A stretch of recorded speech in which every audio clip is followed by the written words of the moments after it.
Esta es la tarde en el continente americano. Cuando anochece en Europa y amanece en Asia, así cae la tarde en el continente americano y transcurre la noche y el amanecer en el resto del mundo. La tarde. ¿Qué tal? Bienvenidos a la tarde de NTN 24. A nombre de Idania Chirino les doy la bienvenida. Mi nombre es Yoli Ramírez. Comenzamos. Decidí como jefe de Estado, jefe de gobierno, presidente constitucional, convocar, de acuerdo al artículo 323, al Consejo de Defensa de la Nación para atender el tema de la amenaza guerrerista del gobierno de Colombia contra nuestra patria amada Venezuela. Nosotros tenemos las pruebas y hoy el ministro Jorge Rodríguez adelantó parte de esas pruebas de cómo en los últimos 3 meses se ha intentado desde la inteligencia del gobierno colombiano captar suboficiales y oficiales venezolanos para afectar el sistema de radares con la colaboración ruin, miserable de un grupo de traidores civiles y militares que están en Bogotá, en Cúcuta,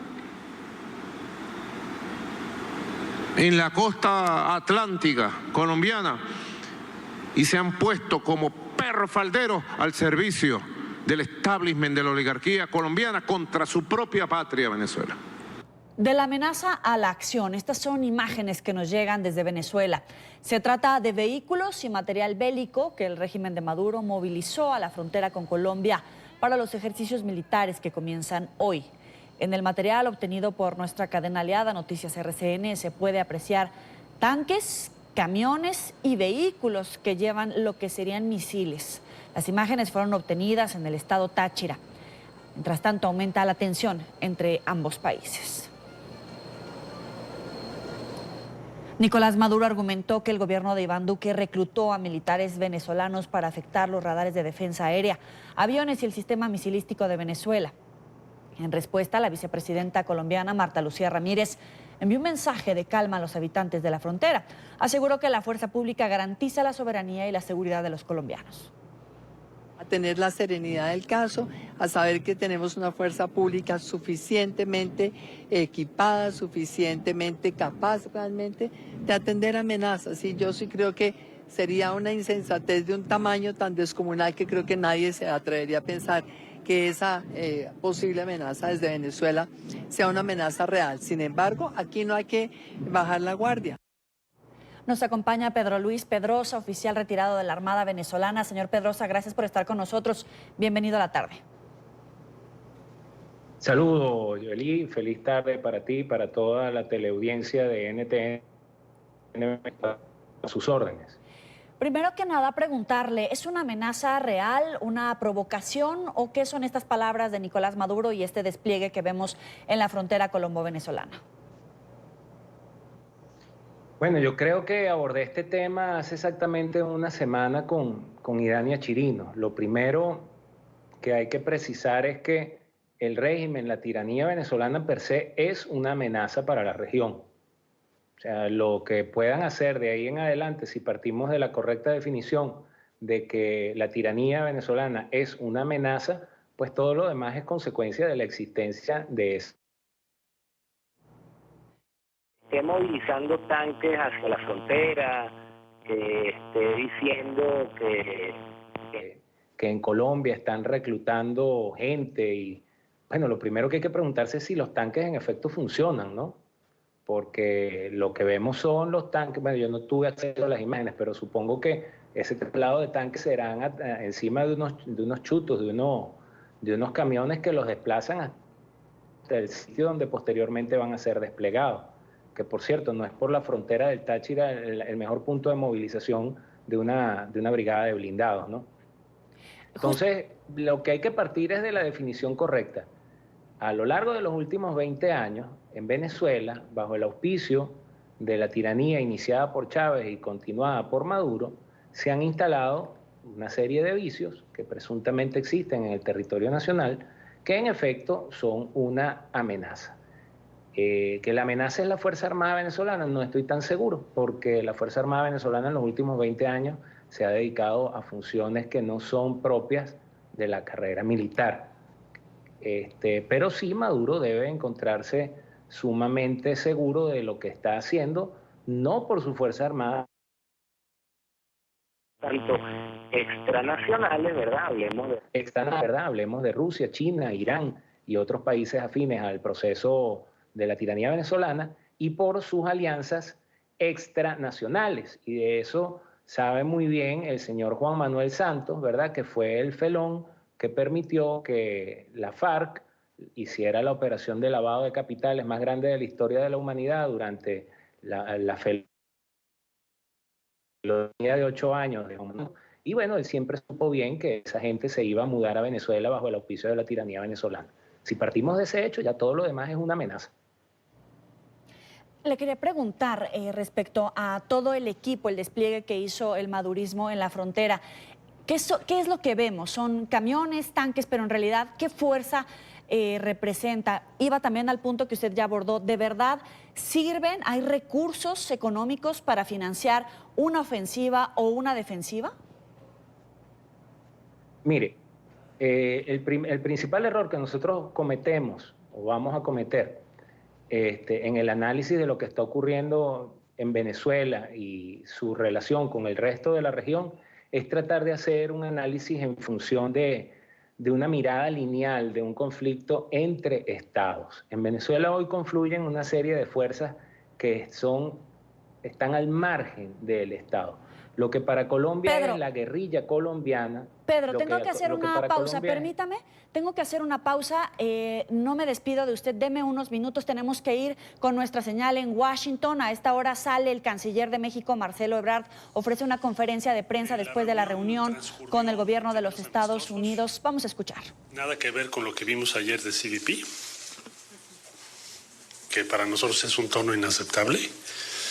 El día de hoy tuvimos una reunión amistosa y respetuosa, y los temas que se tocaron, esencialmente lo que México planteó fue, respecto a migración, la estrategia mexicana ha dado resultados muy importantes, de acuerdo a la ley de México, para que los flujos migratorios se den de acuerdo a la ley. Y por lo tanto lo que se ha observado es un descenso muy significativo.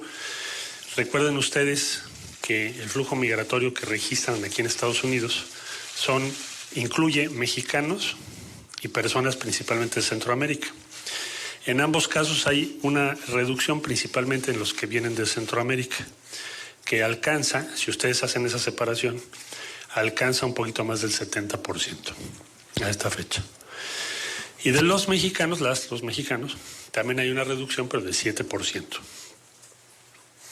Entonces, en síntesis, lo que México ha hecho ha dado resultados, está funcionando. Cierto es que todavía estamos por encima de los promedios que había el año pasado en esta fecha, en el mes de septiembre, pero la tendencia es irreversible. Es decir, es algo que pensamos que va a ser permanente. Debo decir también que México, como ustedes saben, está financiando 60,000 empleos en Guatemala, Honduras y El Salvador. En Guatemala estamos solo esperando el cambio de gobierno para que este programa empiece. Entonces, 60,000 empleos en este año. Eso es en esencia lo que se dijo sobre migración por parte de México.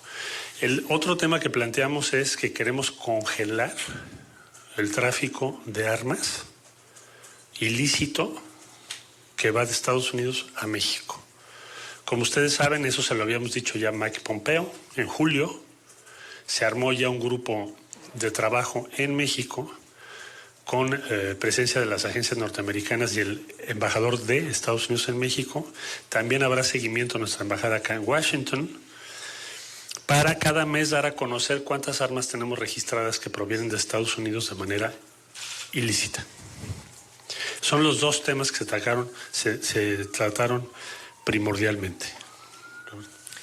Okay, so it was a long meeting, but it was a friendly and respectful meeting. Unlike the tone of yesterday's comments from the CBP acting director, which we find unacceptable. There were two topics that were talked about in the meeting. The first one was migration. We talked about the measures that Mexico has been taking, so migration El canciller de México, Marcelo Ebrard, ha dicho que ha concluido esta primera reunión con el gobierno de los Estados Unidos. Ha dicho que el informe que entregó el gobierno mexicano es que la migración, principalmente de centroamericanos, se redujo en alrededor de 70%, aunque está por encima del promedio mensual respecto al año pasado, y que esta tendencia es irreversible. También dijo que la migración de mexicanos a territorio estadounidense se ha reducido en un 7%. Otro de los puntos que puso sobre la mesa el gobierno mexicano es cómo va a participar el gobierno de los Estados Unidos para frenar el tráfico ilegal de armas en territorio mexicano hacia territorio estadounidense. En este momento se ofrece esta conferencia de prensa con miembros de periodistas nacionales y estadounidenses que dan cobertura a este encuentro entre el gobierno mexicano y estadounidense para evaluar si México ha logrado reducir la ola migratoria de centroamericanos a fin de bloquear o impedir la imposición de aranceles por parte del gobierno del presidente Donald Trump a productos de origen mexicano. A esta hora habla el vocero de la Cancillería explicando justamente estos dos puntos a la prensa estadounidense que habla en inglés. Posteriormente van a dar paso a una ronda de preguntas y respuestas. Vamos a escuchar al canciller Marcelo Ebrard. Ready for your questions? First question. Tú vas a dar, perdón. Sí. Adela, me quedé con la mañanera costumbre. Buenas tardes, gracias, secretario. Soy Luis Alonso del AP. Yo quería, usted mencionó ahora los empleos que México está generando en el Triángulo Norte y entiendo que usted llegó a la reunión con la expectativa de que, bueno, si la estrategia mexicana funcionó, ya es hora de ver la inversión estadounidense en desarrollo. Entonces quería ver qué respuesta le dieron, si hay algún compromiso nuevo. Sí. Gracias. Bueno, le digo en dónde estamos. En México se aprobaron 2,000 millones de dólares, como ustedes saben, en diciembre del 18. De esos 2,000 millones de dólares se han firmado cartas de intención a esta fecha por 926 millones de dólares. Y el reto es, de aquí a fin de año, lograr que se ejerzan cuando menos otros 500 millones de dólares. Si no se ejerzan, se firmen las cartas de compromiso. En el caso de los 3 países de Centroamérica, que son Guatemala, Honduras y El Salvador, lo que tenemos de referencia es que ya se aprobó y firmó el crédito por 350 millones de dólares para El Salvador. Y están por anunciarse, o al menos eso es lo que nos han informado, los de Honduras y Guatemala, nada más que entre el próximo gobierno. Entonces yo diría que sí se puede y debe acelerar eso, así se los hicimos saber, pero sí tenemos ya una inversión importante, sobre todo en México. Pero hubo una respuesta hoy concreta de ellos. La respuesta es que vamos a tener reunión muy pronto con OPEC, que es el instrumento que ellos van a utilizar, para decirnos cuál es el pipeline. Gracias. Ahora vamos con un medio mexicano, si les parece. Ahora, por favor, Ariel Mostazos de Televisa. Gracias, canciller. Buenas tardes. Preguntarle. Sí. ¿Hay algún plazo nuevo que los Estados Unidos y ustedes hayan establecido para volver a evaluar esto? Y sobre todo, si además de escalar o de continuar el esfuerzo sostenido de parte de México, se les pidió algo más y ustedes aceptaron. ¿Qué otras cosas se discutieron, se pusieron sobre la mesa? Por favor. Bueno, siempre hay el tema, y México siempre lo ha manifestado, que respecto al asunto de migración, nosotros no hemos ni aceptaremos el famoso tercer país seguro. Entonces, ellos lo saben. Lo que hicimos hoy fue desarrollarlo más a fondo, más a detalle. Y entonces, esencialmente creo que en lo que estamos de acuerdo es que nosotros vamos a seguir adelante con la política que se ha diseñado y no estimamos en el corto plazo ninguna otra medida diferente a esas medidas que ya se conocen, que están en el acuerdo desde junio, y vamos a seguir en esa dirección. Perfecto, ahora sigamos con un medio extranjero. Sí.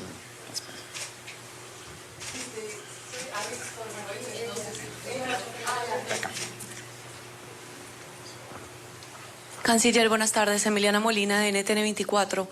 Le quería preguntar si ustedes sintieron hoy en las reuniones la presión aún de la implementación de posibles aranceles si no continúan disminuyendo el flujo de migrantes, y qué le responden a las críticas de fundaciones pro-inmigrantes que dicen que México, desplegando la Guardia Nacional, se ha convertido en el muro invisible de Trump.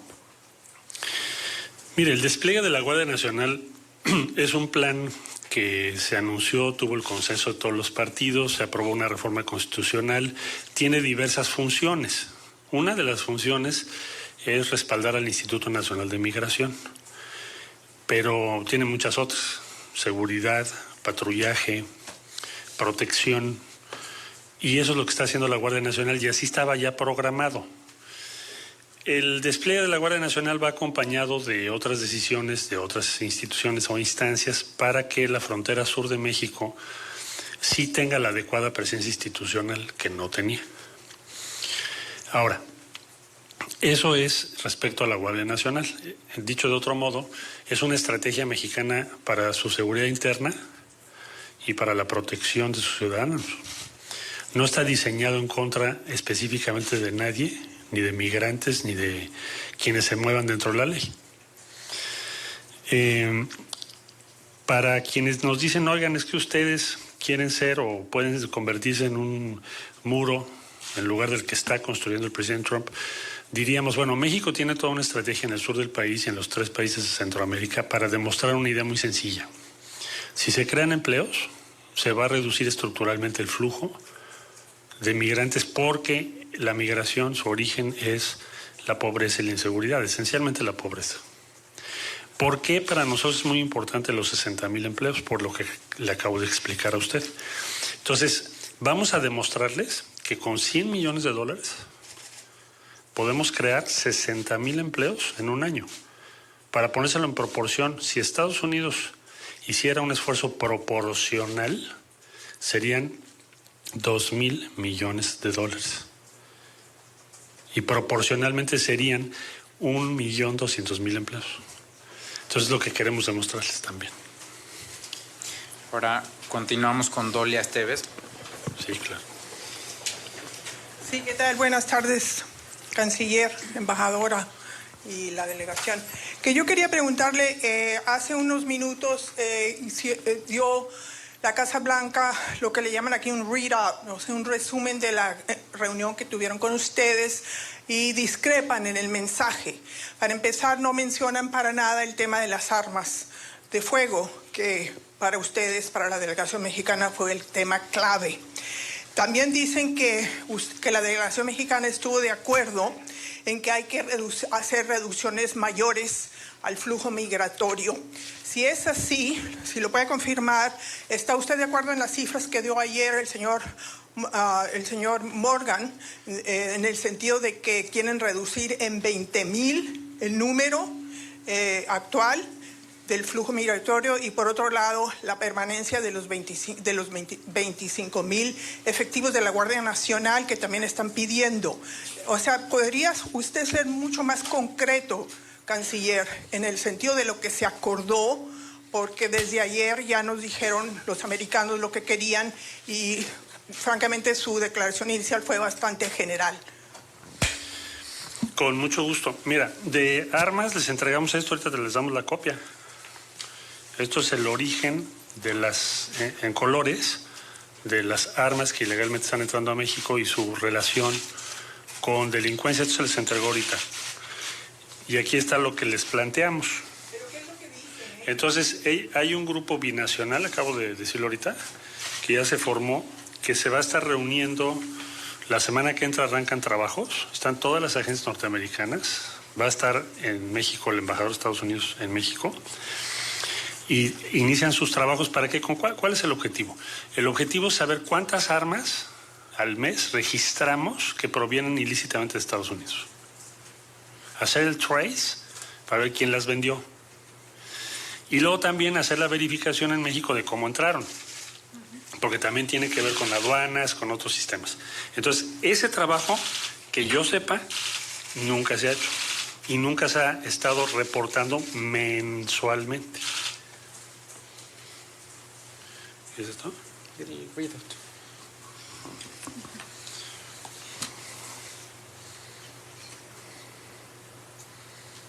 Sí, está bien. Entonces, la posición de Estados Unidos en respecto a migración es la que acabo de referir. Es decir, la nuestra, lo que quiero subrayar es la tendencia que tenemos, dije yo, es irreversible. O sea, va a seguir bajando. Cada mes ha estado bajando la tendencia. Entonces, no tenemos nada diferente que nos haya planteado la administración. No tenemos una cifra acordada, que tu pregunta si eran 20,000, 10,000. No, hoy no manejaron cifras. Eso fue ayer, la declaración de ayer. Pero sí nos queda claro que se va a reducir. Ahora, para nosotros este tema de armas pues es vital. Claro que cada quien informa lo que quiere, pero aquí esto es lo que le decimos hoy. Y ese grupo empieza a trabajar la semana que entra y vamos a estar reportando mensualmente, eso no existe, ¿eh? Hay un reporte anual, pero vamos a presentar mensualmente cuántas armas tenemos detectadas que entraron ilícitamente desde Estados Unidos. Y ahora sí continuamos atrás. Gracias. Soy Alex con Reuters. Quisiera saber si el lado gringo descartó definitivamente la posibilidad de aranceles y si ellos plantearon la posibilidad de aumentar el número de tropas como otros 1,000, lo que fuera. Sí, no nos plantearon eso y tampoco hubo un planteamiento de aranceles en esta reunión. Y ahora continuamos con... Esta sería la última pregunta. Sí, porque ya estamos cortísimos de tiempo. Así que vamos con Pepe Díaz Briceño de Reforma. ¿Qué es mejor que Wall Street?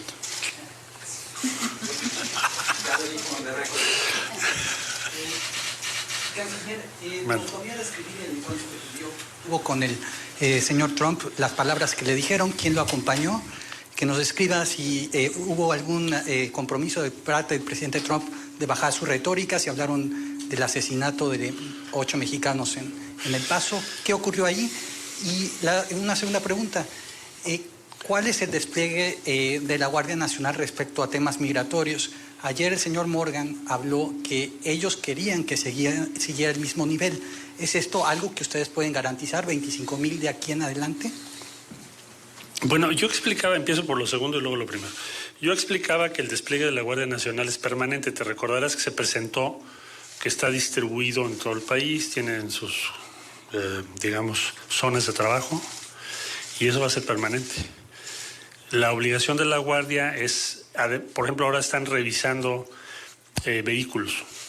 Eso tiene un impacto en tráfico de droga y tráfico de armas. Sí se ha visto con el despliegue de 38 puntos de revisión, por ejemplo en Veracruz, las zonas donde se está trabajando se reduce la incidencia delictiva, igual los patrullajes o la supervisión aérea.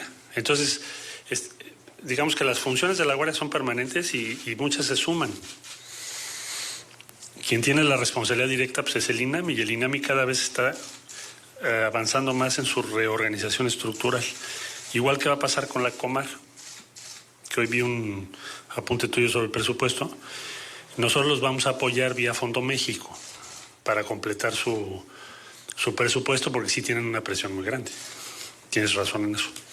Entonces, eso diría yo por lo que hace la Guardia Nacional. ¿Qué les explicamos? Este despliegue de la Guardia pues, es permanente. No es un operativo temporal, es permanente. Saludé, fue un saludo con el presidente Trump. Yo creo que me haber tardado, no me di el tiempo, pero menos de 10 minutos. Estuvieron presentes McAleenan, Pompeo, Jared Kushner, Pat Cipollone y el vicepresidente. Y en ese momento lo que le dijeron fue como un briefing de los resultados que habíamos tenido. Le hice ver lo que implica en términos, la importancia que tiene para México las dos cosas, el tema migratorio y el tema de armas. ¿Por qué es tan importante para nosotros lo de armas? Y estuvo él haciendo preguntas ahí, bueno, ¿y esto por qué?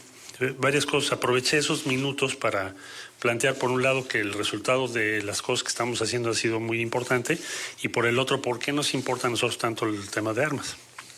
Fue, diría yo, bastante amable, positivo, agradecido con México, lo que me dijo. Y después lo acompañé brevemente a un saludo porque tenía una visita de senadores y de otros altos representantes, sobre todo el Senado, por lo que vi, del Partido Republicano. Y nada más, de ahí ya salí yo. Entonces fue un saludo, pero sí un gesto de decir, bueno, vemos con buenos ojos lo que están haciendo, es lo que me dijo, y vamos a poner atención en lo que a ustedes también les preocupa, que es esto de las armas. Eso fue lo que me transmitió. No tratamos el tema de la masacre del Paso, pero debo decir... El canciller de México, Marcelo Ebrard, confirma que se reunió brevemente, mantuvo un saludo con el presidente Donald Trump, a quien consideró que fue bastante amable, agradeciendo los mecanismos que ha tenido el gobierno mexicano para reducir la ola migratoria. Ha dicho que se reunió con el gabinete del presidente de los Estados Unidos para abordar justamente estos dos puntos coyunturales en la agenda binacional, la migración y la imposición de aranceles. A pregunta de la prensa, el canciller mexicano ha dicho que no se abordó y tampoco descarta la imposición de aranceles del gobierno de los Estados Unidos a productos mexicanos, después de que el gobierno mexicano ha reportado que se ha reducido en más de 56% la ola de migrantes centroamericanos principalmente y mexicanos. Hubo una pregunta expresa sobre si va a mantener a la Guardia Nacional con esta política migratoria de detención y deportación de migrantes, a lo que ha contestado el gobierno mexicano que va a continuar esta política, que México ha estado de acuerdo en reducir esta ola migratoria a través de la Guardia Nacional. Y pues también explicó cómo se va a invertir una cantidad importante de millones de dólares en países como El Salvador, Honduras y Guatemala para reducir justamente la ola migratoria. Otros de los temas abordados, justamente el asesinato de los 8 mexicanos en territorio estadounidense, en Texas, y el manejo de las armas, el tráfico ilegal de armas por territorio estadounidense. Vamos a darle la bienvenida en esta parte del programa a Carlos Arango, presidente del Frente Nacional de Inmigrantes. Señor Arango, gracias por estar con nosotros. Muy buenas tardes. Tenemos el análisis de esta noticia en desarrollo. Tenemos a esta hora la conferencia de prensa del gobierno mexicano tras la reunión que sostuvo con el presidente de los Estados Unidos y el gabinete que evalúa el accionar del gobierno mexicano para reducir la ola migratoria. ¿Cuál sería el primer balance después de escuchar este breve resumen de lo que ofreció en conferencia de prensa el canciller Ebrard? Dice que ha reducido en más del 56% la ola migratoria, sobre todo de ciudadanos centroamericanos por territorio mexicano. Bueno, esto creo que siempre es una cuestión que abre un debate, porque México pues siempre ha sido un país donde se ha privilegiado el libre tránsito. El hecho de que haya ocupado la Guardia Nacional para asuntos de retener a las personas que vienen de América Central es una cuestión que, aunque el canciller en su conferencia de prensa dijo que está aprobado por el Congreso, no fue el propósito de formar la Guardia Nacional. O sea, México tiene problemas muy graves. Había mucha gente y hay mucha gente que estaba opuesta a esta idea de la Guardia Nacional, pero y menos para en este caso ponerla en la frontera con los países de Centroamérica, para crear lo que la reportera le preguntó, crear un muro humano, el muro de Trump. México lo está haciendo. Entonces, parte de esta cuestión es que sí nos alarma bastante, y además las declaraciones en el sentido de que esto va a ser de manera permanente.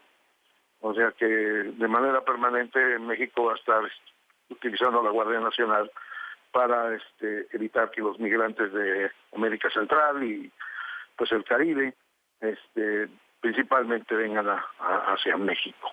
Sí, de hecho dijo que iba por más, ¿no? que no solamente no va a dar marcha atrás en este proyecto de instalar alrededor de 25,000 efectivos de la Guardia Nacional en territorio mexicano, con todo y el costo que eso implica. No solamente no va a dar marcha atrás, sino que va a continuar con el despliegue de estas fuerzas militares en territorio mexicano para evitar este avance. Ayer la alta comisionada para los derechos humanos, Michelle Bachelet, había calificado como un retroceso esta serie de acciones implementadas por el gobierno mexicano contra migrantes.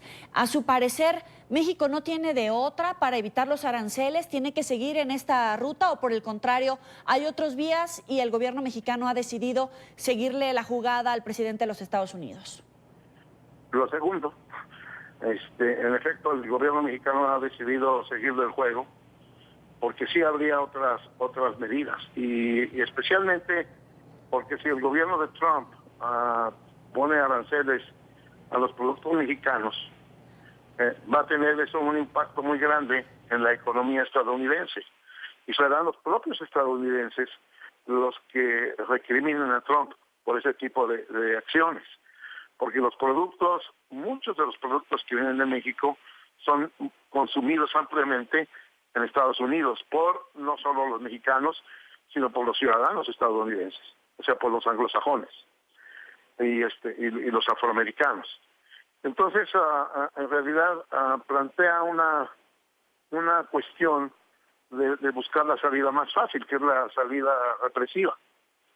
Yo creo que, en realidad, México debería buscar otras alternativas, una diversificación de su comercio, y buscar la alianza con China, que hoy Estados Unidos le va a imponer también aranceles a China, pero pues con ellos no va a ser lo mismo, porque eso va a tener un impacto muy grande, dado que el mercado estadounidense está invadido por productos hechos en China, y bueno, y en México también, o sea, hasta las guayaberas dicen ya que están hechas en China, no en México. Pues bueno, hasta la Virgen de Guadalupe, para decirlo así. Entonces, realmente tenemos que pensar que México necesita una alternativa diferente, y una política que no sea sujeto, que no sea rehén del gobierno estadounidense, porque como que no, los halcones de la Casa Blanca no tienen llenadero hoy día. Dicen, no ha hecho suficiente, es lo que declaró ayer el señor Penn. Dijo, sí. No han hecho suficiente, hace falta que hagan más. Pues, ¿qué más quieren que hagan? O sea, realmente, y Marcelo Ebrard, básicamente planteó la cuestión de que no está seguro, o sea, que no hay seguridad de que los aranceles no se van a dar. O sea, la cuestión es que ni siquiera hay la seguridad. Y bueno, ayer, como usted decía, le exigían más, pero hoy el propio canciller dice que veo a Trump bastante amable. ¿Son ánimos de llevar la fiesta en paz, aunque en la realidad el gobierno de los Estados Unidos le tiene la marca puesta al gobierno mexicano para evitar el flujo migratorio? Bueno, el hecho de que sea amable, pues es un hipócrita Trump. Un día te sonríe y el día siguiente te clava una estaca por la espalda. O sea, así es su estilo. Su estilo es presionar, luego te sonríe y luego te vuelve a presionar. Entonces, yo creo que no lo puedes leer en realidad a Trump, porque depende de qué lado de la cama se levante y con qué tweet se levante, ¿no? Entonces no se puede medir. En realidad, la política es mantener a México en estas circunstancias, mantenerlo presionado, e incluso lo que anunció el gobierno de López Obrador de desarrollar las áreas de América Central, pues Estados Unidos es uno de los que debería entrar con un recurso, o sea, con un Marshall Plan. Pero Estados Unidos no quiere hacer eso del Marshall Plan, o sea, básicamente no quiere hacer eso, ¿no? Carlos, El gobierno mexicano, en voz del canciller, explicaba que ha creado 60,000 empleos para evitar la migración desde sus países de origen, cosa que también ha sido criticado en territorio mexicano porque están viviendo una especie de recesión, de inicios de tensión en la economía, hay mucha incertidumbre, pero le critican que esté generando empleos para ciudadanos de otros países. ¿Cómo queda México frente a sus propios ciudadanos y también frente a los migrantes de otros países? Bueno, realmente el problema es, bueno, está bien que cree los trabajos, pero la cuestión es que México no tendría por qué absorber pues esa fuerza laboral, o sea, porque en qué condiciones las va a absorber. Además, esa sería la otra cuestión. Los va a absorber en calidad de pues de trabajadores temporales, trabajadores esclavos, o qué tipo de trabajador va a ser, porque esa es la otra cuestión. Hay que voltear qué tipo de derechos van a tener los centroamericanos en México, o simplemente es un trabajo temporal, sin beneficios, o va a tener beneficios. Esa sería otra pregunta. Ahora, en términos de México, pues la gente dice, bueno, ¿por qué no se preocupa primero por los connacionales? Aquí hay un nivel de desempleo, que la gente está en una situación muy complicada, especialmente en un gobierno que está en transición, saliendo de muchos años de priismo y panismo, y entonces ahora entra en una fase de limitaciones económicas, de austeridad. Entonces la austeridad y incremento de impuestos, por ejemplo, a los refrescos. Por ejemplo, anunciaron ayer que intentan incrementar los impuestos a los refrescos. Pues eso afecta directamente a la gente más pobre, que es la que consume fundamentalmente los refrescos, en vez de tener una política de salud en la cual las refresqueras sean más moderadas, por ejemplo, y que sean monitorizadas y que no produzcan tantos productos que hacen daño a la población. México es uno de los países con más altos niveles de diabetes en el mundo y de obesidad, que es precisamente por el estilo de comida, por el estilo de vida, por los productos que ahí se venden. Y eso es algo que que se equipara mucho a la gente de los Estados Unidos, que parecen exactamente del mismo dilema. Para concluir, Carlos, ¿el gobierno mexicano en algún momento tendrá que ceder sí o sí a ser un tercer país seguro, o incluso los otros países a quienes se les ha expuesto esta potencial salida a la crisis migratoria por parte de Estados Unidos? Pues esperamos que no. Yo creo que tenemos que dar una lucha para que México no acepte ser un tercer país. Hasta la fecha, Ebrard ha dicho que México no lo será. Pero pues a uno de los políticos no les puede creer nada. O sea, en realidad la política es así. Hoy dicen una cosa y mañana, como decían, chimistrufia. Un día dicen una cosa y otro día dicen otra, ¿no? Entonces, realmente no podemos asegurar de que México no va a aceptar esto, sí, que lo ponen más a servir como patio trasero de los Estados Unidos. Que esto es lo que los mexicanos en ningún lugar queremos. O sea, ni los mexicanos que vivimos en Estados Unidos, ni los mexicanos que viven en México, queremos que México sea el patio trasero de los Estados Unidos. Le agradezco a Carlos Arango. Humillante. Carlos Arango, presidente del Frente Nacional de Inmigrantes, gracias por estar con nosotros en la tarde de NTN 24. Muchas gracias. Hasta luego. Vamos a la primera pausa en la tarde. Los invitamos a que nos sigan a través de las cuentas de Twitter, las tienen en su pantalla, @NTN24, @NTN24B, mi cuenta personal, @Joely Ramírez. Por seguir con nosotros en la tarde, el presidente de Estados Unidos, Donald Trump, despidió hoy a uno de sus más cercanos colaboradores. Se trata de John Bolton, quien hasta hoy era el consejero de Seguridad Nacional de la Casa Blanca. El mandatario estadounidense explicó a través de su cuenta de Twitter que le pidió a Bolton su renuncia por estar fuertemente en desacuerdo con los consejos del veterano diplomático. Trump agregó que la próxima semana nombrará el reemplazo de Bolton.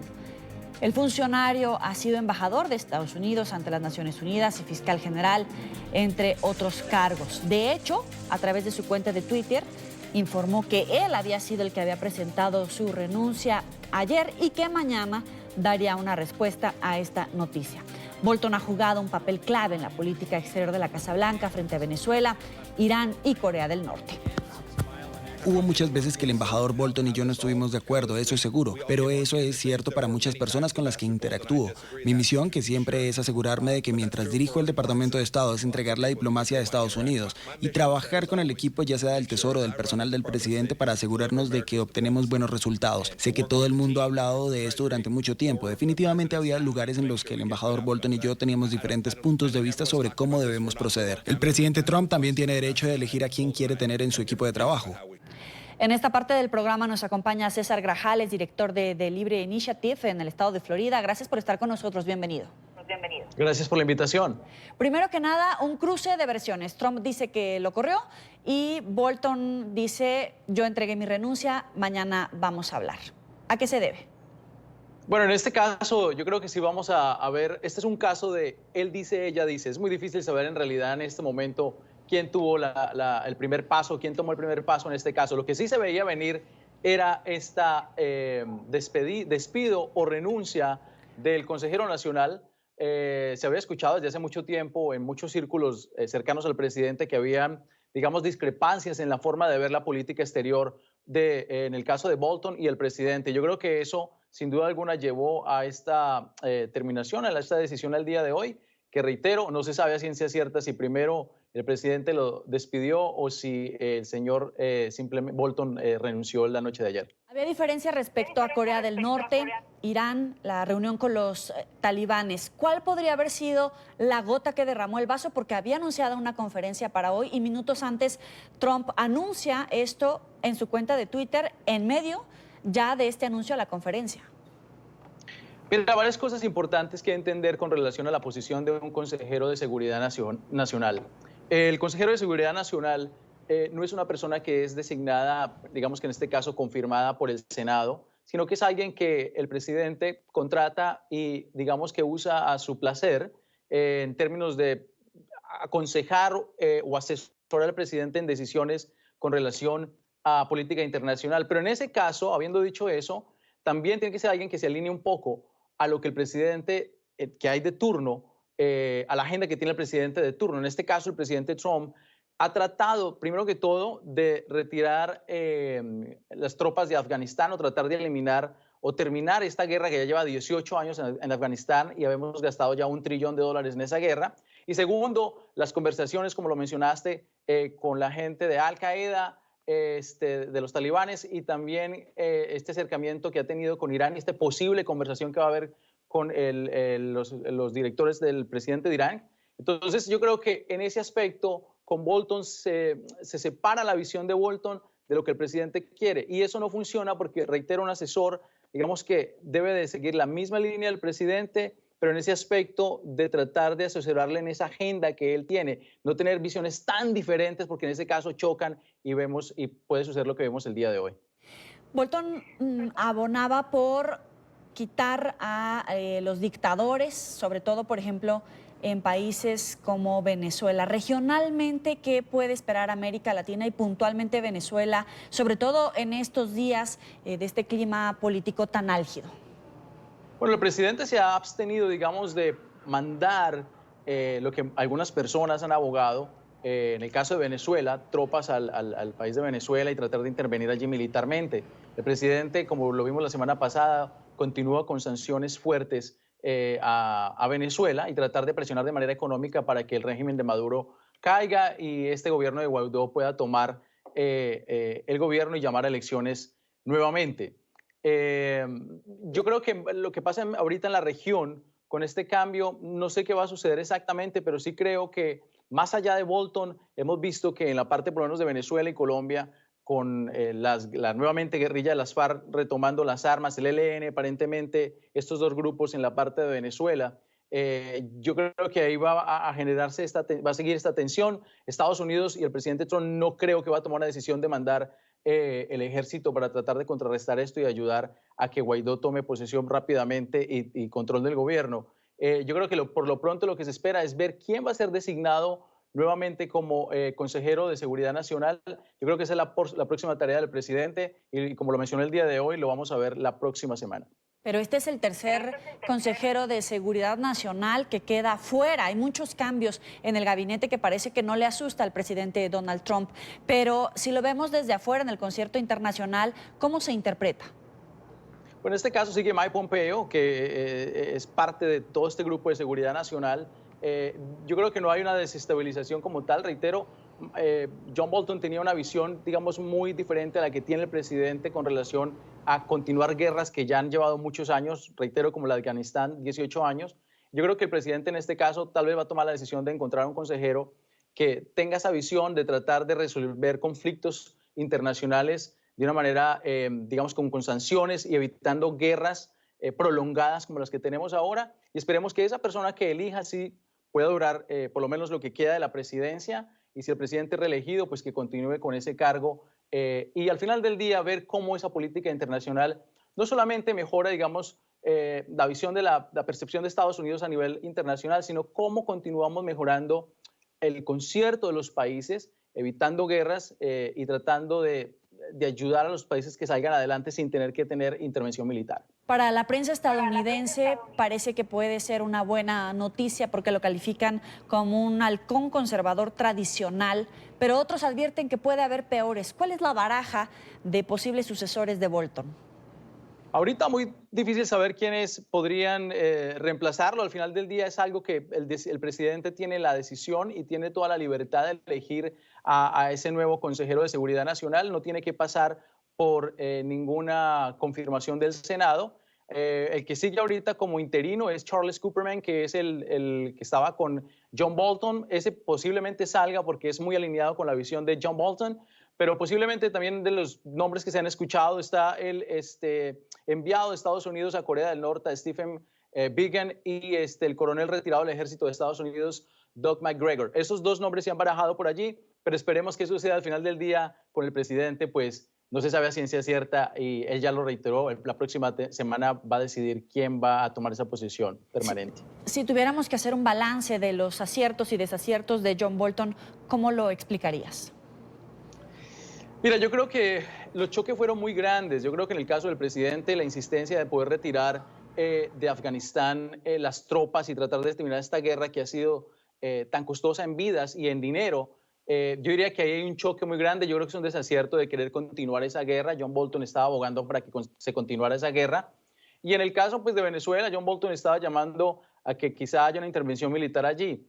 Lastimosamente, yo no sé qué va a pasar con la parte de Venezuela. Las sanciones aparentemente hasta ahora no han movido esos cimientos del régimen de Maduro. Esperemos que así sea y ojalá no lleguemos al punto de lo que visualizaba John Bolton, de que tal vez para resolver un conflicto en Venezuela tenga que ser con la ayuda militar de Estados Unidos. Esperemos que eso no sea así y por lo pronto diría yo que esos son, como digamos, las cosas para resaltar importantes de John Bolton y el presidente Trump. Pero hay mucha división, según la prensa estadounidense, respecto a si avanzar hacia una intervención o una intervención militar en territorio venezolano. Incluso en este propio gabinete, Bolton era de los que estaban a favor de una intervención militar. El presidente Donald Trump, en todo caso, ¿en cuál línea puede estar? ¿En una tan radical como la de Bolton, nada más al centro? ¿O cuáles son las opciones? Porque está dividida esa opinión en ese gabinete. Yo creo que ha dejado marcado y muy claro, según lo que hemos visto últimamente, está más por el lado de las sanciones y presionar por la parte económica, tratar de generar presión en este régimen y ver si hay un movimiento allí. Yo creo que el presidente lo ha marcado claramente, que ese es su interés primordial, antes de pasar, digamos, a la consideración de una intervención militar. Primero que todo, las intervenciones militares en otros países son costosas, no solamente para el estadounidense, pero también en términos de vida y de vidas para las personas en esos países. Y yo creo que antes de llegar a ese punto hay que evaluar, hay que considerar todos esos riesgos y esperemos que estas sanciones, más la presión que haya dentro del país, en el caso de Venezuela, de los ciudadanos hacia ese régimen, ayuden a que por lo menos esta gente salga de Miraflores y Juan Guaidó pueda tomar posesión propiamente y llamar a elecciones nuevamente en el país más democráticas. ¿Qué tan desgastado quedó esta opción en Estados Unidos? Porque Bolton era de los que decía que Nicolás Maduro podía salir rápidamente del poder con algunas estrategias que él había diseñado, sin embargo no es así. ¿Qué tan desgastado queda el tema para el sucesor de Bolton?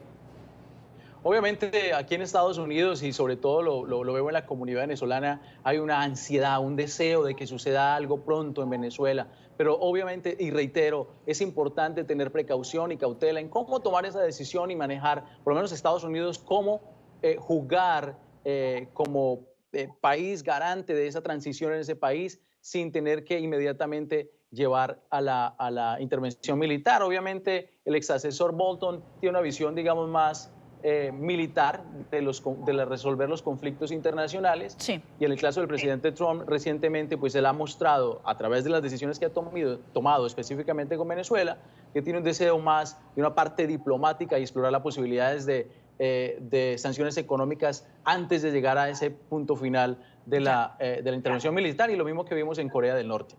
Es César Grajales, director de Libre Initiative en el estado de Florida. Gracias por estar con nosotros aquí en la tarde. Gracias. Hasta luego. Vamos a cambiar de tema. Decenas de evacuados de las Bahamas recibieron la orden de bajar de un ferry que iba a Estados Unidos. Las autoridades advirtieron a los damnificados por el huracán Dorian que si no viajaban con visa no podrían ingresar a territorio estadounidense. Paola Serna tiene toda la información. Adelante, Paola. Hola, ¿qué tal? Muy buenas tardes. Pues bien, 119 personas procedentes de Freeport, esto en las Bahamas, una de las ciudades que resultó gravemente afectada después del paso del huracán Dorian, subieron a la embarcación, un ferry de una compañía española, con la intención de llegar al puerto de Fort Lauderdale en la Florida. Sin embargo, previamente se habría dado una indicación por parte de las autoridades de aduana de los Estados Unidos para que estos organismos, estas embarcaciones, se pusieran de acuerdo tanto con autoridades del gobierno de Bahamas como con autoridades del gobierno de los Estados Unidos para una revisión de las personas que viajaban y pasar por un proceso, esto en Nassau.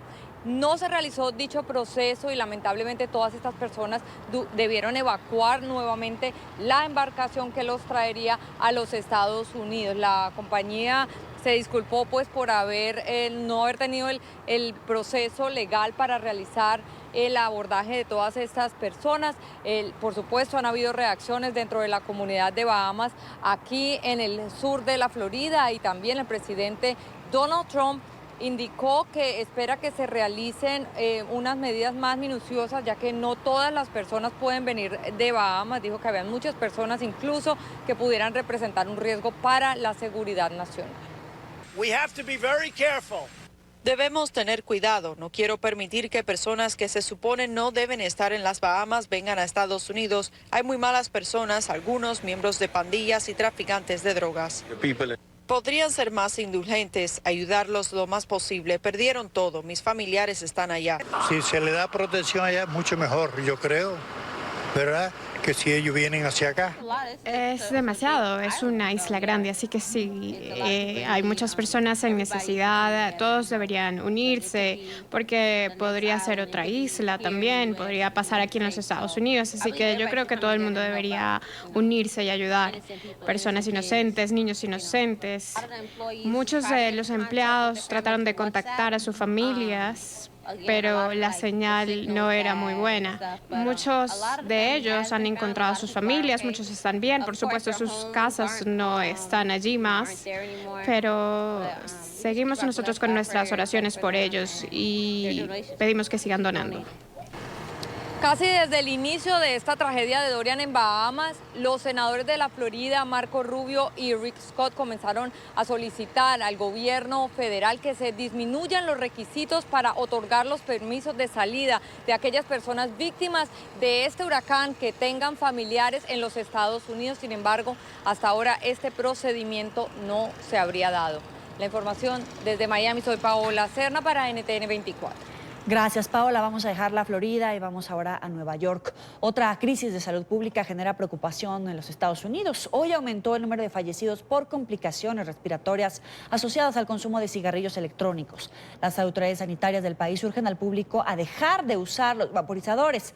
Por su parte, Estados Unidos Estados como Nueva York, en Estados Unidos, han abierto investigaciones contra los fabricantes de los dispositivos. Alejandro Rincón tiene toda la información. Muy buena tarde.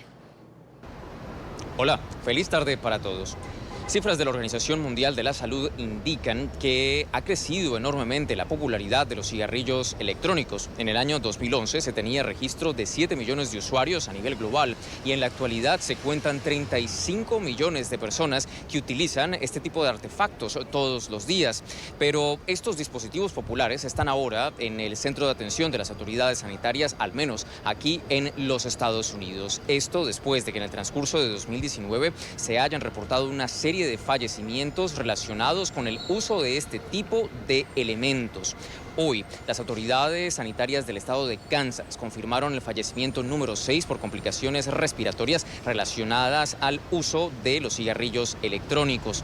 Consideran las autoridades que por esta razón el consumidor en general, al menos aquí en los Estados Unidos, debería evitar utilizar este tipo de elemento hasta cuando no se investigue más los componentes alrededor del consumo de este tipo de cigarrillo.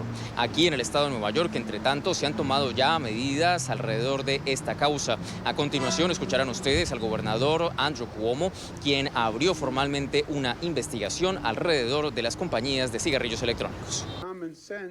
Y el sentido común dice que si usted no sabe lo que está fumando, entonces no lo fume. Y justo ahora, nosotros no sabemos qué están fumando con muchas de estas sustancias de vapeo y etcétera.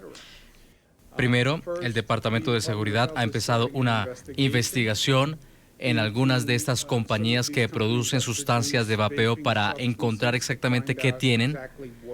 Ha habido evidencias que la vitamina E, el acetato de vitamina E que se utiliza en muchos de estos productos de vapeo, tiene riesgos importantes para la salud.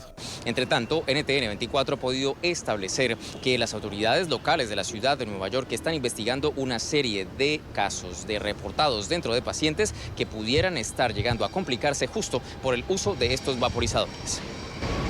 Ahora mismo estamos colaborando con el estado de Nueva York, investigando 10 personas que viven en la ciudad que han desarrollado enfermedad de los pulmones por causa quizás de los cigarrillos electrónicos.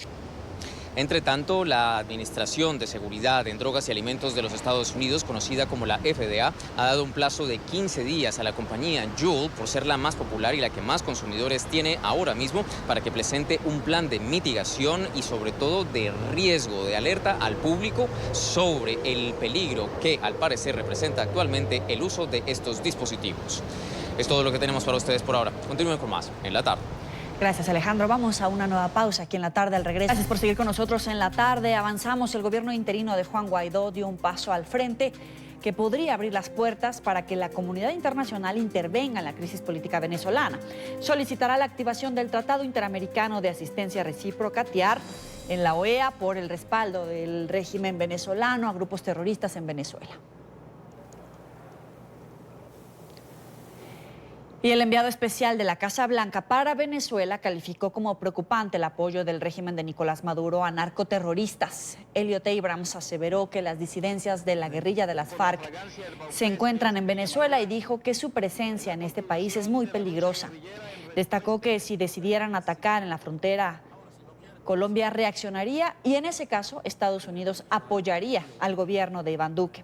En cuanto a las maniobras militares anunciadas por Maduro, señaló que espera que se trate solo de un acto político y que no represente una amenaza a la seguridad. De la lucha guerrillera en respuesta. Nos acompaña Gustavo Tarre Briceño, representante de Venezuela ante la OEA. Embajador, gracias por estar con nosotros. Bienvenido.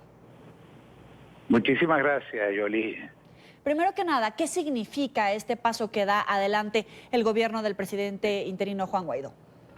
Sí, en primer lugar quiero aclarar que el tema de la convocatoria del Tratado Interamericano de Asistencia Recíproca no es solamente la presencia de bandas irregulares de guerrilla colombiana en Venezuela. Sí. Es un tema mucho más amplio. El problema es que Venezuela se ha constituido en un peligro para la paz en el continente, uno de cuyos elementos es este que estamos señalando, pero también lo es con la emigración, también lo es con el apoyo al narcotráfico, Recuerde que Venezuela se habla de una narcodictadura. También lo es con la destrucción ambiental, también lo es con la propagación de enfermedades. Es decir, que la crisis venezolana no es un problema que afecta solo a Venezuela, es un problema que afecta a todo el continente. Y dentro de ese marco bastante amplio es que estamos invocando el Tratado Interamericano de Asistencia Recíproca. ¿Y qué significa este paso? ¿A qué abre la puerta? ¿Cuál es el espectro que está abriendo en este momento el gobierno de Juan Guaidó? Bueno, fíjese, el paso subsiguiente es la reunión del órgano de consulta, que es la reunión de los cancilleres, que son los que van a tomar la decisión. Entonces, la primera fase es la convocatoria del órgano de consulta, para lo cual se requiere la mayoría absoluta de los países miembros del tratado. Eso es lo que se va a resolver mañana en el Consejo Permanente de la OEA, y luego vendrá, en un plazo que queremos que sea muy corto, la reunión de los cancilleres de los países miembros del TIAR, que son los que van a tomar la decisión. Pero quería hacerle un comentario sobre los ejercicios militares en la frontera, sobre esos tambores de guerra que parecen estar sonando en Venezuela. Y quiero decirle que yo en esa materia duermo muy tranquilo, porque tengo la absoluta convicción de que la Fuerza Armada venezolana no va a entrar en un conflicto con Colombia, así lo llegara a ordenar Nicolás Maduro. Es decir, nadie va a dar la vida para sostener un dictador de tercera categoría como es Maduro, cuya única intención con este ardor bélico en contra de Colombia es tratar de recuperar alguna popularidad de lo mucho que ha perdido. El pueblo venezolano rechaza de manera rotunda el gobierno de Maduro, el desastre que ha significado para Venezuela, y él está haciendo algo parecido a lo que hizo el general Galtieri en Argentina, que fue invadir las Malvinas para tratar de con ello de galvanizar el espíritu patriótico y conseguir apoyo. Bueno, a Galtieri le fue muy mal con la guerra de las Malvinas, pero él tenía por lo menos el ascendiente de ser un general importante de la Fuerza Armada Argentina, y pudo arrastrar a su país a un conflicto bélico que terminó de manera desastrosa. En Venezuela, Maduro no tiene ese liderazgo militar, y yo estoy absolutamente seguro que ni siquiera el alto mando de la Fuerza Armada, que hasta ahora ha sido leal a su presidencia, lo va a acompañar en algún tipo de aventura bélica. Esto es una bravuconada más. Recuerdo que cuando se produjo el bombardeo en la frontera colombo-ecuatoriana, cuando murió Reyes, el guerrillero, Chávez se indignó y ordenó inmediatamente que 10 batallones de la Fuerza Armada se trasladaron a la frontera. Bueno, esos batallones nunca llegaron. Es decir, estamos acostumbrados a estos gestos aspavientosos, pero que en la práctica no significan nada. Y yo no le asigno entonces ningún temor a que pueda haber una guerra entre los dos países, porque fundamentalmente la Fuerza Armada venezolana, aunque siga reconociendo la usurpación de Nicolás Maduro a nivel del alto mando, está integrada por oficiales responsables que saben muy bien que irse a jugar la vida para defender al narcotirano es algo que carece totalmente de sentido. Embajador, si en este momento se tuviera que hacer esta votación para avanzar en la activación del TIAR por esta amenaza regional que representa, que usted ya nos ha explicado, no solamente en Colombia, sino amenaza regional, ¿con cuántos votos, con cuáles países podría contar? ¿Colombia está incluido en ese voto a favor? Sí.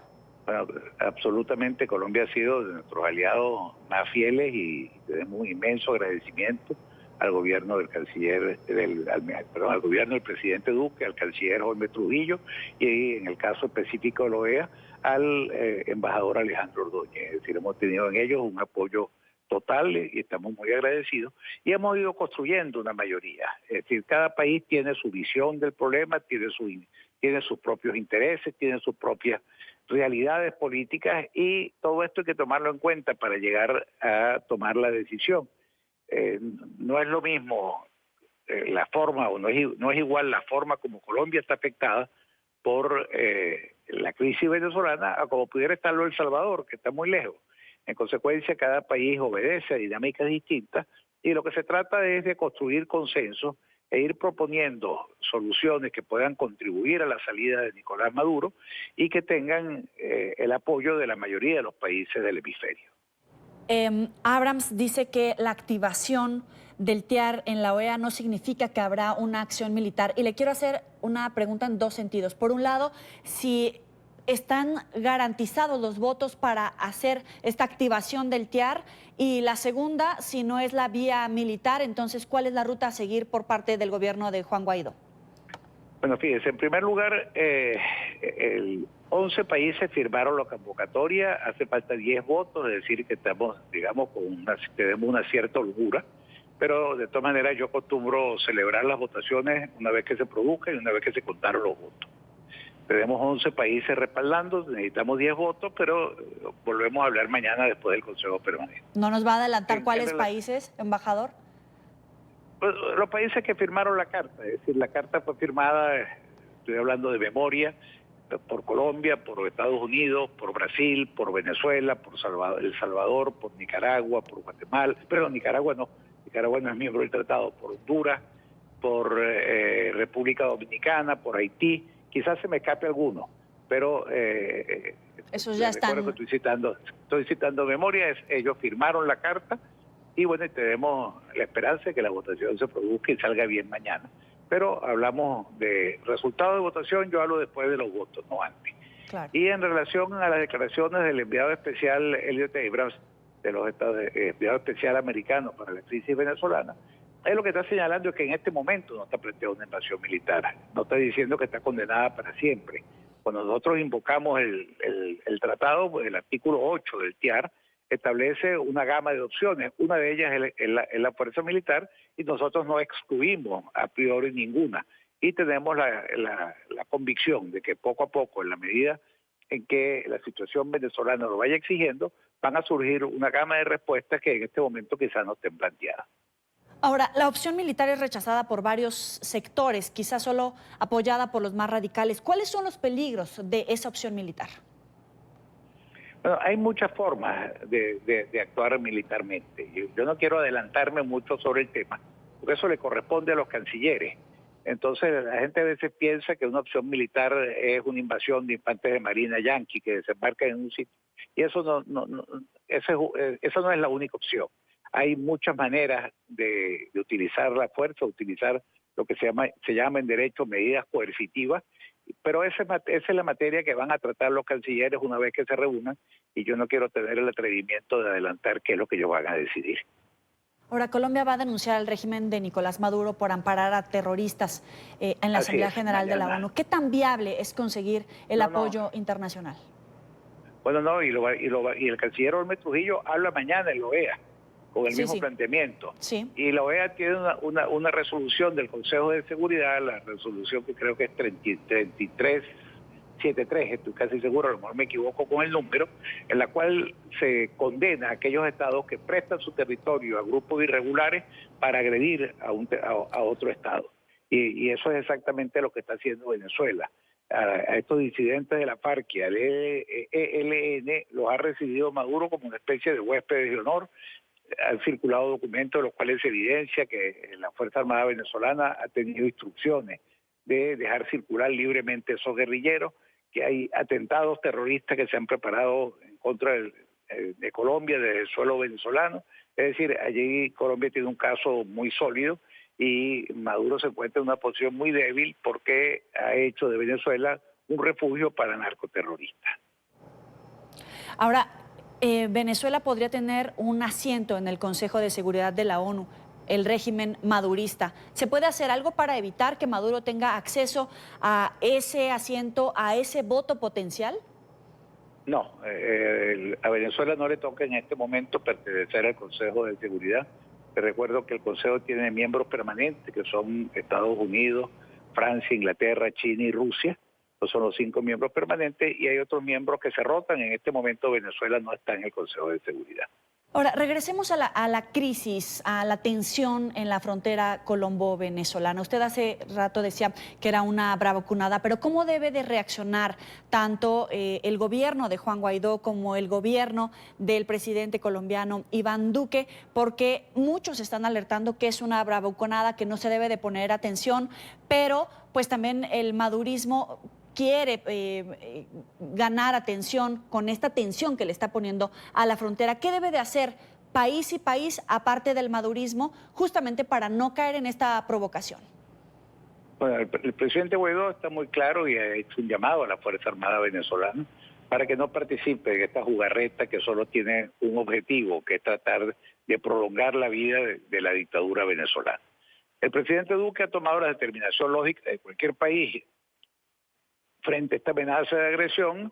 Bueno, los romanos decían, si quieres la paz, prepara la guerra. Pues Colombia tiene el derecho de tomar todas las precauciones ante estos anuncios belicistas por parte de la dictadura venezolana, pero yo estoy seguro que la sangre no va a llegar al río. Nadie está dispuesto a ir a morir por Maduro, y de eso se trata. No hay ninguna razón para que nuestros dos países vayan a una guerra. La única razón que existe es darle un poquito de oxígeno a un narcotirano que ya ha recibido el repudio del 90% de los venezolanos. Sería como darse un tiro por parte de Nicolás Maduro, porque no sé si tiene el monto necesario para sostener este despliegue de efectivos militares en la zona fronteriza, los propios equipos, porque ya veíamos camiones, veíamos tanques, veíamos un helicóptero. ¿No es darse un tiro cuando está desplegando las fuerzas militares mientras su gente no tiene hambre, no tiene luz, no tiene medicinas, etcétera? Bueno, esa es una inmensa paradoja. Esos ejercicios militares cuestan dinero. Son unos ejercicios absolutamente ociosos porque no tienen nada que ver con el interés nacional del país. La Fuerza Armada está allí para defender los intereses de Venezuela, no los intereses políticos de baja estirpe de Nicolás Maduro. En consecuencia, todo el dinero que se está gastando en estos ejercicios militares es dinero que se le está quitando a los hospitales, que se está quitando a las escuelas, a los centros de salud, se está quitando a los cuerpos policiales para que mantengan la paz y el orden público. Es decir, estamos gastando un dinero que no tenemos en un ejercicio bélico de una guerra que no se va a producir. ¿Y qué tan probable es que Nicolás Maduro decida dar un paso en el sentido de un enfrentamiento militar con el gobierno de Iván Duque? Él puede decidir, puede ser que Maduro lo decida. Lo que estoy seguro es que nadie en la Fuerza Armada venezolana le va a hacer caso. Es decir, lo que le insisto, ¿en qué cabeza cabe ir a morir por la guerra? Produce muertos. ¿En qué cabeza cabe ir a morir por Nicolás Maduro? Y estoy convencido que desde el más encumbrado de los generales hasta el último soldado venezolano, todos saben que esto es una inmensa payasada y nadie le gusta ir a morir por los payasos. ¿Y Rusia y China? Rusia y China no creo que vayan a entrometerse en esto, están muy lejos. China ha demostrado que el interés que tienen en el continente es fundamentalmente un interés económico. Y en el caso de Rusia, pues el presidente Putin añora el rol de gran potencia que ejercía la Unión Soviética, pero no tiene la fuerza militar ni la fuerza económica. Recuerden que la economía rusa es el tamaño de la economía italiana. Y para jugar en esas grandes ligas se requiere un poderío económico y militar que Rusia no tiene. Le agradezco, embajador Gustavo Tarre Briceño, por estar con nosotros. Orden. Muy buena Muchas tarde. gracias. Hasta luego. Hasta luego. El gobierno de Colombia se declaró en alerta máxima ante el despliegue justamente de lo que ya hablamos, de estas tropas venezolanas en la frontera, y dijo que está listo para defender la soberanía, pero también señaló que no va a caer en provocaciones. En medio de la expectativa por el inicio de los ejercicios militares anunciados por Maduro, este martes aumentó el paso de personas por los puentes fronterizos que comunican a ambos países para buscar alimentos y medicinas. NTN 24 está ahí, en el lugar de la noticia, con Diego de Pablos. Diego, muy buena tarde, adelante. Hola, buenas tardes. Los saludos desde el puente Francisco de Paula Santander entre Cúcuta y Ureña en el estado Táchira, y a esta hora continúa el bajo flujo de personas que están atravesando la frontera por este lado de norte de Santander. Al otro lado, en el puente Simón Bolívar, esta mañana pues hubo un flujo mayor de personas que querían entrar hacia los dos países, pero hasta ahora podemos ver que ha descendido mucho el paso de personal por este puente. Dicen que no hay todavía ningún aumento militar en el pie de fuerza venezolano, ni que tampoco se percibe hasta ahora tanquetas ni equipo militar al otro lado de la frontera. En Colombia las autoridades aseguran que garantizan la soberanía y envían un parte de calma a todos los habitantes de esta zona del país. También muchas de las personas que están atravesando la frontera aseguran que hacia las 5 o 6 de la tarde, cuando ya esté finalizando la jornada, pues va a aumentar el flujo de personal sobre este paso fronterizo. Esa es toda la información que tenemos por el momento desde la frontera colombo-venezolana. Continúen ustedes en nuestro Centro Internacional de Noticias. Muy buenas tardes. Muy buena tarde también para ti. Y a propósito de la situación en la frontera, queremos compartir con ustedes una entrevista que realizó la directora del programa Idania Chirinos en la zona de frontera. Esta es la conversación. El coronel José Palomino es el comandante de la Policía Metropolitana en Cúcuta. Y quiero agradecerle su tiempo y el que esté con nosotros, coronel. Y yo quisiera comenzar preguntándole cómo definir esta frontera que usted vive, que usted experimenta día a día? Dios y patria, buenas tardes. Esta es una frontera viva, dinámica, porosa y además familiar, multicultural. Todos los días están llegando a esta frontera personas de diferentes partes del vecino país hermano Venezuela. Al igual, personas de Colombia que vienen con buena voluntad a ayudar, a generar acciones humanitarias para dar una voz de aliento y sobre todo crear unos oasis importantes para estas personas que sufren. Coronel, ¿de qué flujo estamos hablando en este momento? ¿Cuáles son las cifras que maneja Migración? ¿Cuántos venezolanos están en este péndulo a diario? En la migración pendular estaríamos hablando de 45.000 seres humanos, de ellos algo más de 10.000 que vienen a recibir remesas que vienen de otras partes del mundo. Un promedio de 170.000 pesos por familia, por persona. Personas que vienen a temas de salud. Vemos algo más de 2.000 niños a diario por este puente, pasando para entrar a su actividad académica. Todos los días ve uno este flujo pendular que cada día cambia sus personajes. Es muy raro el día que uno encuentra a una misma persona que pasó hace 2 o 3 días. Ahora, coronel, igual que se ha incrementado el flujo migratorio, sobre todo después de la apertura del puente, también se ha incrementado la inseguridad en las trochas y se han presentado varios inconvenientes. ¿Cómo se está manejando eso? Hoy día el tema en trocha se ha generado unas acciones importantes con la autoridad político-administrativa colombiana, con la alcaldía de Villa Rosario, con la alcaldía de San José de Cúcuta, con nuestro ejército de Colombia, la Policía Nacional. En el momento que se abren los flujos de personas, tanto entrando y saliendo, esto nos ha permitido generar ya un cierre importante en las trochas. Hoy este flujo de personas que a diario atrasaban la trocha y personas sin escrúpulos les cobraban por el paso, se ha logrado quitar. Ya hoy ese flujo de personas a diario por las trochas no existe. Y lo que se ve, se observa de inmediato, las personas son puestas a disposición de la autoridad competente de Migración Colombia para la expulsión voluntaria o ya para la expulsión en firme. Nuestro propósito es brindar la seguridad integral en esta frontera, donde a hoy hemos capturado algo más de 5 organizaciones delincuenciales, entre ellas contraventores penales del Tren de Aragua, contraventores penales de la línea, la frontera, los pelusos, rastrojos. Esto nos ha permitido de que el homicidio disrumpa, de que el hurto disminuya y que en Villa Rosario, especialmente en Cúcuta, la seguridad vaya en aumento. ¿Podemos hablar de un trabajo mancomunado de las distintas fuerzas en Colombia, en la frontera? Indiscutiblemente hay una sumatoria de fuerzas y esfuerzos, Migración Colombia, DIAN, Instituto Colombiano de Bienestar Familiar, la Autoridad Político-Administrativa, lo que ha sumado realizar el Grupo GEM, Grupo Especial Migratorio, y todas las instituciones, nuestro Ejército, la Procuraduría, la Contraloría, el ente judicial, la Fiscalía, los jueces, todos sumando para que la seguridad, la tranquilidad, el ambiente y la salud pública en frontera sea una realidad. El orden público, digamos, ¿se ve alterado por este cruce permanente de los venezolanos de un lado al otro?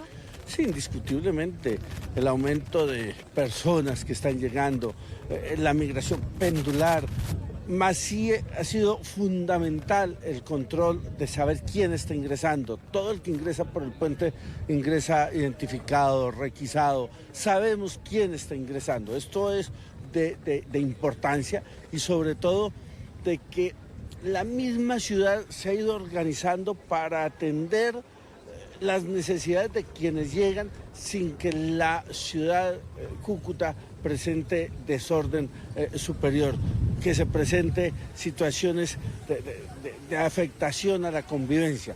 Claro, son 45.000 seres humanos al día que no está una ciudad preparada para recibirlos, pero aún así se mantienen los índices de hurtos, el tema del homicidio no desbordado, más sí controlado. Coronel, un gusto tenerle, gracias por su tiempo y por estar en NTN 24. A ustedes muy amables y bienvenidos a Cúcuta, a esta frontera viva, dinámica, porosa y familiar. Vamos a una pausa en la tarde. Los invito a que se suscriban a nuestro canal de YouTube NTN24. Van a poder encontrar todo el contenido multimedia, nuestras entrevistas, reportajes y la señal en vivo. Recuerden conectarse www.youtube.com/NTN24. Ya volvemos. Gracias por seguir con nosotros. La alta comisionada de la ONU para los Derechos Humanos, Michelle Bachelet, denunció que su oficina cuenta con información corroborada sobre homicidios e intentos de asesinato ocurridos entre junio y julio contra personas que se habían manifestado contra el régimen de Nicaragua. Los hechos se produjeron en el departamento de Jinotega, fronterizo con Honduras, y en al menos 3 casos se confirmó que las víctimas habían participado activamente en las protestas de 2018. Bachelet se refirió a esta información en la presentación ante el Consejo de Derechos Humanos de la ONU del informe preparado por un equipo de su oficina sobre la situación en territorio nicaragüense.